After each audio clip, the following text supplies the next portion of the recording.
Buat pecinta matematika pasti nggak asing dengan istilah pi. Ini simbol matematika, nilai tetap matematika yang dipakai untuk ngitung keliling, luas, lingkaran, bola, benda-benda bulat kayak gitu. Ada yang penasaran nggak sih kenapa nilai pi itu 3,14 sekian? Dari mana dapatnya? Di video ini Intan mau ngebahas tentang Chu Chongzhi. Chu Chongzhi ini matematikawan zaman dinasti utara dan selatan yang terkenal dengan perhitungan pi yang sangat akurat. Di video ini selain tak kasih tahu sejarahnya Chu Chongzhi itu kayak gimana, Intan juga mau kasih tahu caranya Chu Chongzhi menemukan pi itu kayak gimana. 大家好，我叫 Intan， 欢迎来到我的频道 Dynasty。 Kaos yang Intan pakai gambar ular kayu ya. Ini kaos Xinjia. Loh, warnanya kok enggak merah? Yang Intan pakai warnanya salmon. Tapi kalau teman-teman mau pesen warna merah tua, ada kok. Size kids juga ada. Model polo shirt juga ada. Gambarnya ular kayu karena tahun depan itu tahun ular unsur kayu. Bisa dipesan via Shopee sama Tokped minggu depan ya. Kalau minggu ini masih belum bisa. Kalau teman-teman pengen diingetin, bisa chat admin Shopee atau Tokped yang ada di deskripsi. Selain gambar ular kayu, ada juga custom marga. Bisa custom nama marga teman-teman sendiri dengan berbagai efek. Kayak efek rainbow, efek glow in the dark, efek emas. Kalau nggak suka yang aneh-aneh tanpa efek pun juga bisa. Selain itu ada juga gambar-gambar tokoh Tiongkok seperti Kaisar pertama Tiongkok Qin Shi Huang, Hakim Pao, Kera Sakti, Konfusius, tokoh Samkok juga lengkap mulai dari Guan Yu, juga Liang Xiao Celong, 3 bersaudara, 5 jenderal macan, Huang Zhong, Dr. Huato, bahkan antagonisnya Cao Cao dan Liu Bu juga ada. Ditunggu ya. Okay, let's start. Hari ini kita balik ke format awal. Kita balik ke zaman dinasti-dinastian. Intan mau ngebahas tokoh dari Tiongkok kuno. Yang Intan bahas sekarang adalah matematikawan yang perhitungannya yaitu nilai pi kita pakai sampai sekarang. Wah, ini Intan merasa dikerjain ini sama teman-teman. Udah dibilang Intan itu matematikanya rip, malah disuruh ngebahas Chu Chongzhi. Oke, nggak pakai lama, siapakah Chu Chongzhi? Chu Chongzhi ini lahir pada tahun 429 di Tanyang yang sekarang namanya diganti Nanjing. Kakeknya Chu Chongzhi itu pejabat istana di bagian konstruksi. Loh, kulilaan? Ya bukan, dia itu arsiteknya ya.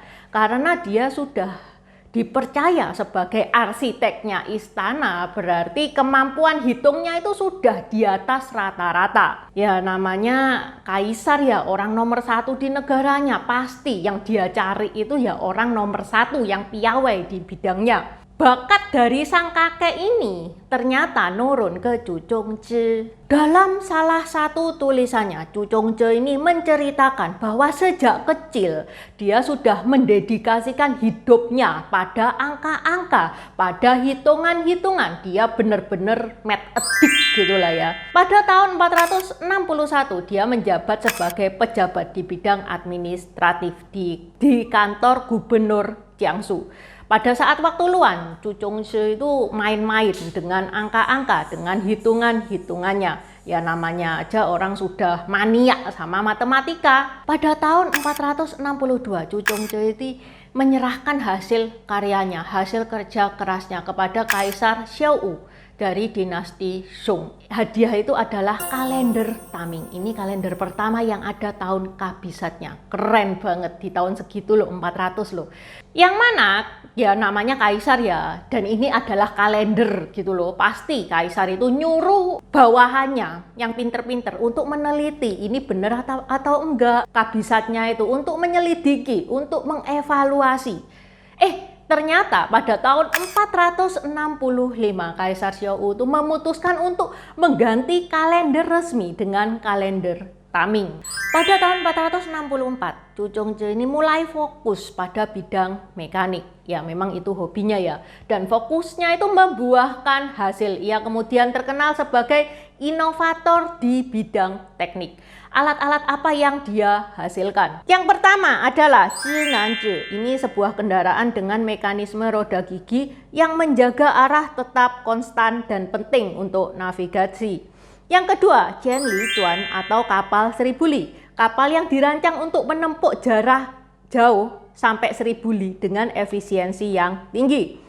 Yang ketiga, jam air alias Louhu, alat mengukur waktu kuno dengan tingkat presisi yang sangat tinggi. Yang keempat, penggilingan air, alat memproses biji-bijian dengan memanfaatkan energi air. Chu Chongzhe juga membuat buku. Bukunya itu dinamakan Cui Shu. Tentu saja bukunya adalah buku matematika. Buku matematikanya Chu Chongzhe ini cuman bisa dipahami sarjana-sarjana tingkat tinggi alias orang-orang yang jenius. Kalau orang-orang yang otaknya 11-12 kayak Intan ini lihat halaman 1 sudah mabuk kali ya.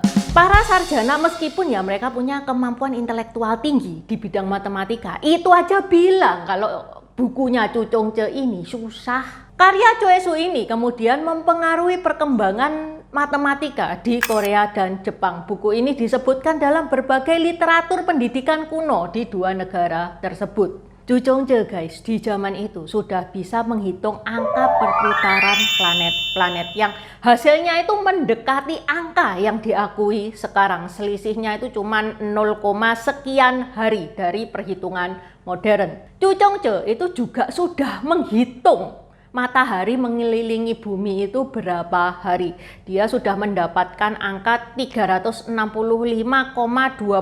sekian yang mana beda 46 detik dari perhitungan zaman sekarang. Seakurat itu hitungannya Chu Chongzhe. Makanya kalender Taming itu salah satu kalender yang akurat karena sudah ada tahun kabisatnya, yang ngitung kan Chu Chongzhe tuh.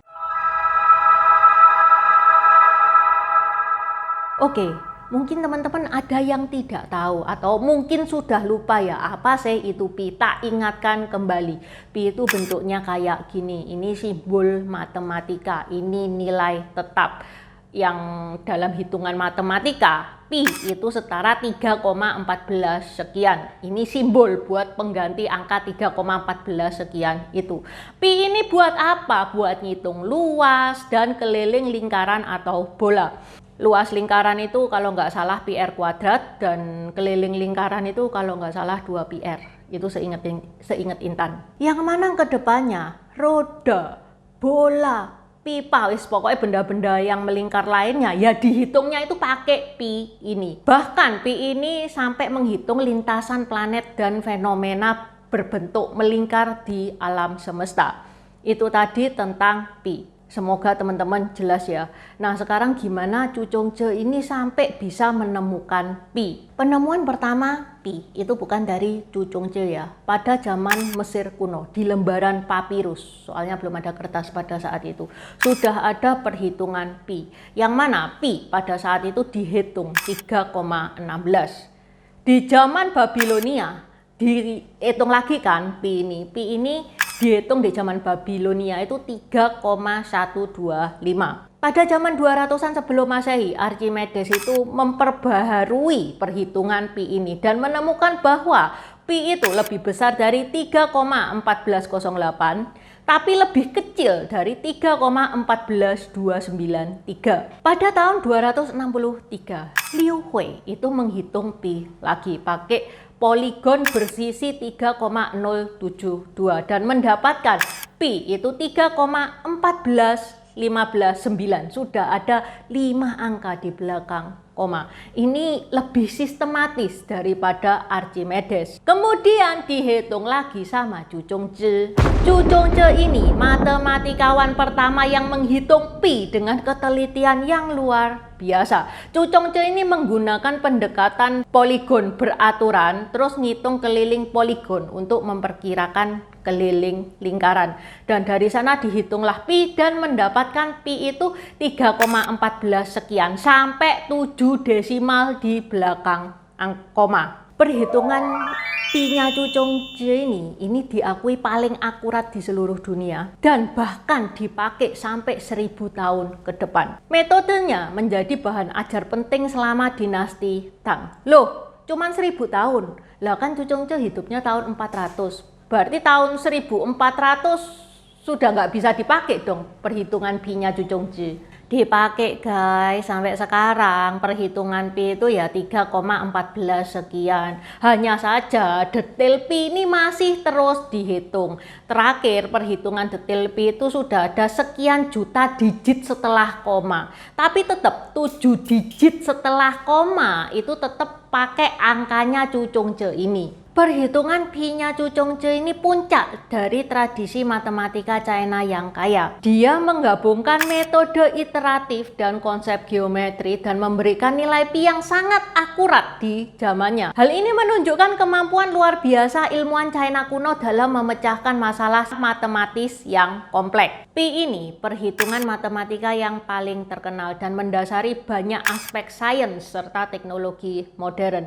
Bayangin ya Cucongce di zaman itu bisa nemuin pi sampai 7 angka di belakang koma, ini luar biasa banget di era yang belum ada canggih-canggihnya itu zaman. Di akhir hidupnya saat konflik di negaranya itu merajalela, Cucongce ini banting setir mendalami ilmu sastra dan sosial. Diperkirakan Cucongce ini meninggal di tahun 500. Dan untuk mengenang Cucongce ini di Shanghai itu ada Taman Cucongce, ada Jalan Cucongce, bahkan di perkumpulan astronot internasional mereka tuh menamakan satu bintang dengan nama Cucongce. Dengan penemuan-penemuannya, dengan perhitungan-perhitungannya ngebikin Cucongce ini ilmuwan yang terkenal bukan cuma di Tiongkok ya, tapi di seluruh dunia. Oke, sampai di sini dulu bahasan Intan hari ini. Shesheni Kuankan, Zaijian. Buat subscriber baru, selamat datang. Terima kasih sudah menonton videonya Intan sampai habis. Intan sarankan buat teman-teman yang baru bergabung untuk nonton videonya Intan tentang pergantian dari dynasty ke dynasty. Ini nih videonya. Di deskripsi juga sudah Intan taruh, karena di video pergantian dynasty itu adalah basic dari semua videonya Intan. Itu yang pertama. Yang kedua, video pergantian dari dynasty ke dynasty ini bakal sangat membantu teman-teman kalau misalkan teman-teman itu nonton film-film Tiongkok yang kuno-kuno itu bakal sangat membantu banget, karena film-film Tiongkok itu nggak menceritakan secara jelas background kayak gimana. Terima kasih udah nonton channel ini sampai habis. Dukung aku terus berkarya dengan klik subscribe dan bunyikan lonceng di bawah ya guys.